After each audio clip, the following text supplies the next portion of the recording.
Hey, what's going on? My name's Jeff Carpenter with Ready Light Media. On this episode of Outside the Softbox, I'm going to show you how to add interest to your corporate headshots by adding colored gels.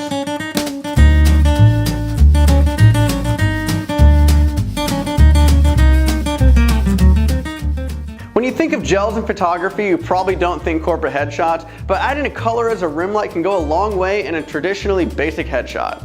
I like to use gels that will either complement or enhance the outfit that my client's wearing. In this case, he was wearing a blue suit, so I decided to use a blue gel. For this type of shot, I like to put my gel in a small strip box because the light is still soft, but it also evenly lights my subject. To add color to my soft boxes, I'll cut my gels into roughly 6 by 6 inch squares so that they fit in nicely without bending or crinkling. I then use a few pieces of gaffer's tape just to make sure it's secure. One problem you may run into if you're using studio strobes is your gel actually hitting your modeling lamp. You can either remove your modeling lamp altogether, which I would actually recommend, or you can use a strobe with an LED modeling lamp like I did in the Pulse Buff Digi-V.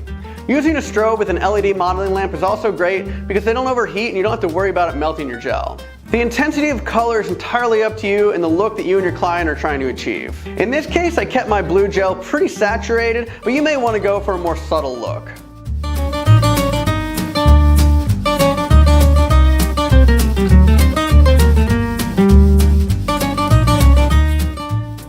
I hope you enjoyed this video, and if you want to see more videos like this, be sure to follow and subscribe to Ready Light Media. And remember, don't be afraid to think outside the softbox.